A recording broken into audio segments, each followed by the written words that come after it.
हाय everyone, मी Sammed Patil math with P R Sammed या YouTube चॅनलवर तुम्हा सर्वांचं स्वागत करतो. मागच्या काही दिवसापासून आपण इयत्ता 10वीच्या बोर्ड परीक्षेच्या पॅटर्न नुसार प्रश्नांचा सराव करतोय. अल्जेब्रा आणि जॉमेट्री या दोन्ही भागातील एक एक चॅप्टर आता आपला कंप्लीट झालेला आहे.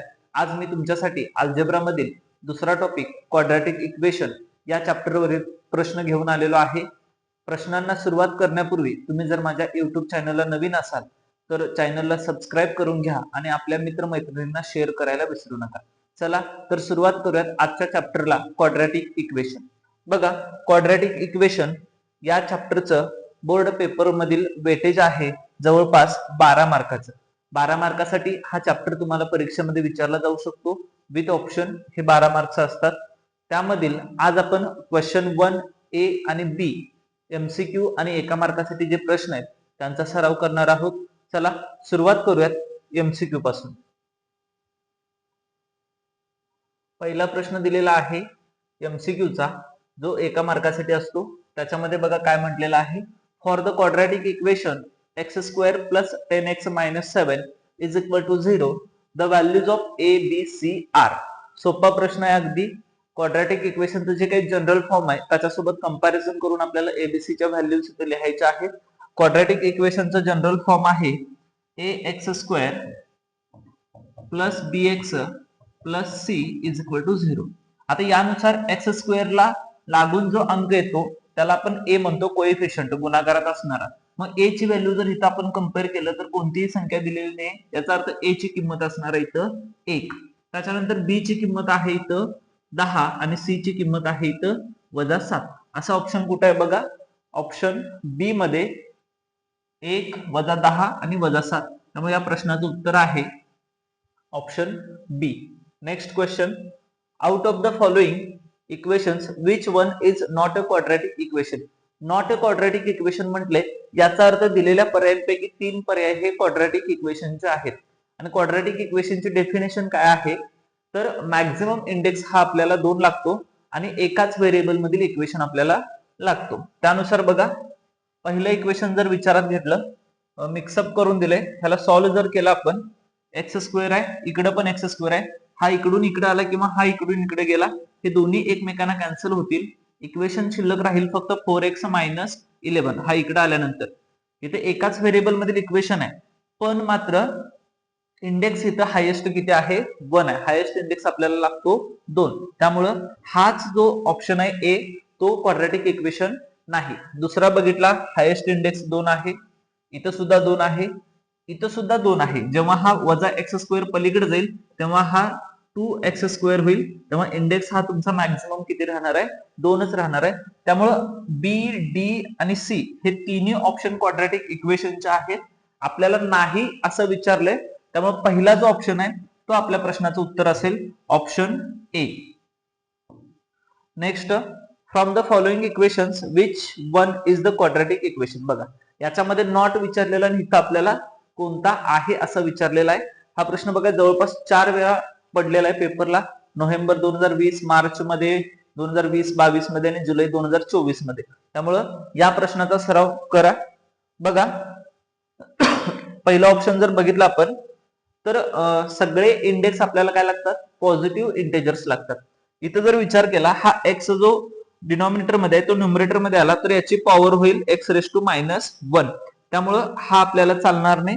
त्याच्यानंतर इथं मॅक्झिमम इंडेक्स n आहे, हा n इकडे पलीकडे गेल्यानंतर 2n मधून n गेल्यानंतर n शिल्लक राहील आणि याचा मॅक्झिमम इंडेक्स 1 मिळतोय, त्यामुळे हाही आपल्याला चालणार नाही.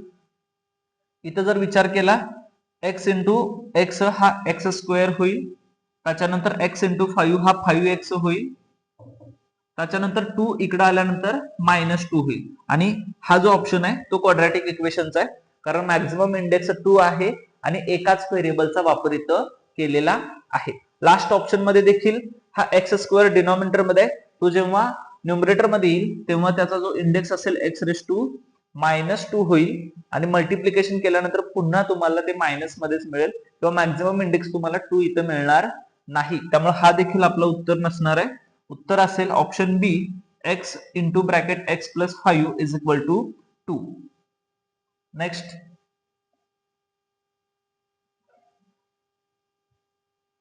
नेक्स्ट क्वेश्चन बघा, याच्यामध्ये म्हटलेलं आहे which of the following quadratic equation has roots 3 and 5. आता 3 आणि 5 रूट्स असणारा क्वाड्रॅटिक इक्वेशन कोणतं असणार आहे? आता जे रूट्स असतात त्यांचं मल्टिप्लिकेशन सी या ठिकाणी असतं.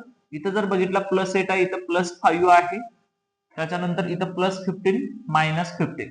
आता रूट्स आहेत 5 आणि 3, या दोघांचं मल्टिप्लिकेशन येणार आहे 15.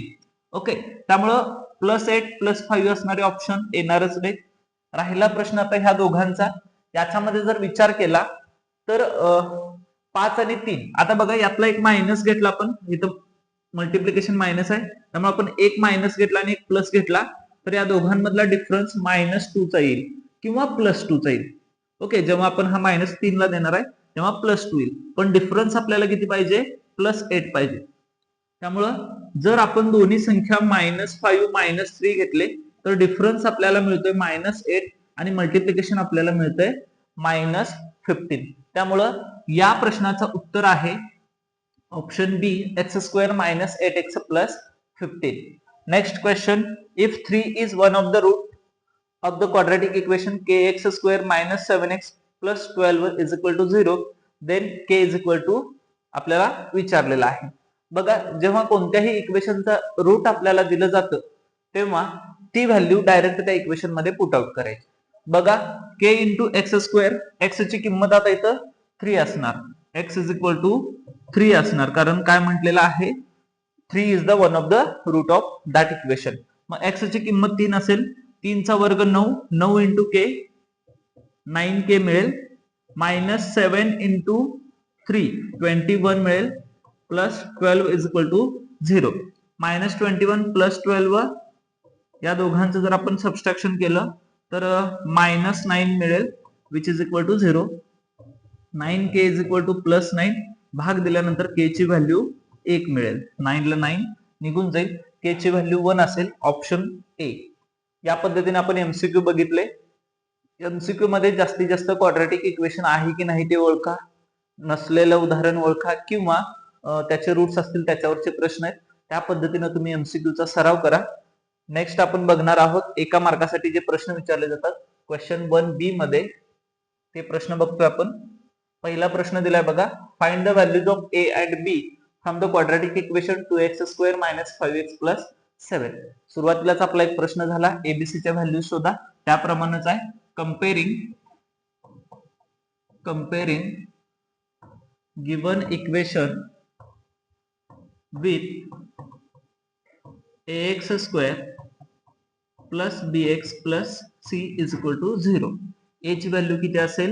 a ची व्हॅल्यू असेल 2, त्याच्यानंतर b ची व्हॅल्यू असेल काय? -5 आणि c ची व्हॅल्यू असेल काय? +7. या प्रश्नात आपल्याला फक्त a आणि b च्या व्हॅल्यूज काढायला सांगितल्यात, पण मी तुमच्यासाठी c ची व्हॅल्यू पण सांगतोय. c हा लास्टचा कॉन्स्टंट नंबर असणार आहे. पुढे काय म्हटलेलं आहे बघा, decide whether the equation m³ - 5m² + 4 is equal to 0 is a quadratic equation or not. justify. दिलेलं हे जे इक्वेशन आहे हे क्वाड्रॅटिक आहे की नाही, कारण लिहा म्हटलेलं आहे. बघा, इथं जर विचार केला तर m चा जो इंडेक्स आहे तो 3 आहे आणि क्वाड्रॅटिक इक्वेशन मध्ये इंडेक्स आपल्याला लागतो 2.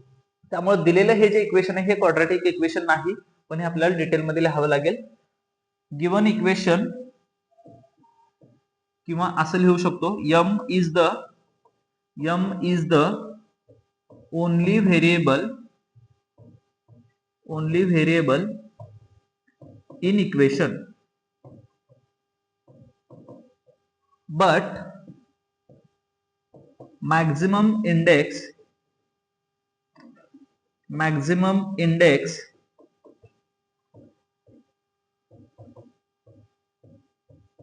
is not 2. Therefore m³ - 5m² + 4 is equal to 0 is not quadratic equation.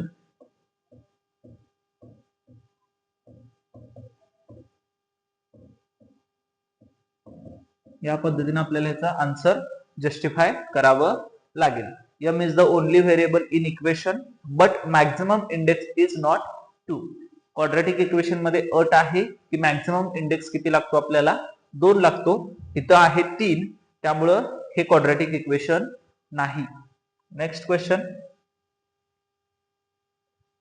Determine whether 2 is root of quadratic equation 2m square minus 5m is equal to 0. बघा आता हा जो 2 दिलाय तो 2 म्हणजे त्या व्हेरिएबलची किंमत आहे असं आपण कन्सिडर करून इक्वेशन सॉल्व्ह करायचं. Put m is equal to 2 in given equation. दिलेल्या इक्वेशन मध्ये जेव्हा आपण ती व्हॅल्यू ठेवू तेव्हा आपल्याला लक्षात येईल. बघा 2 इंटू 2 स्क्वेअर मायनस 5 इंटू 2. बघा सॉल्व्ह केल्यानंतर इथं आपल्याला 0 मिळायला पाहिजे. प्रश्नात दिले 2 इंटू 2 चा square 4 minus 5 into 2 10 which is equal to 0. 4 into 2 8 minus 10 which is equal to 0. 8 minus 10 minus 10 which is not equal to 0. Therefore 2 is not a solution of equation 2m square minus 5m is equal to 0. एवढं आपल्याला लिहावं लागेल. Next, find the roots of the quadratic equation x plus 5 x minus 4 is equal to 0. जेव्हा दोन संख्यांचा गुणाकार हा 0 असतो तेव्हा किमान त्या दोन्हीपैकी एक संख्या काय असते, 0 असते. त्यामुळे ह्या दोघांना आपण 0 पुट आउट करून याची व्हॅल्यू फाइंड आउट करू शकतो. बघा इफ, पहिला वाक्य लिहावं लागेल, if product of two numbers is 0, then one of them then at least one of them असे लिहावं लागेल. at least one of them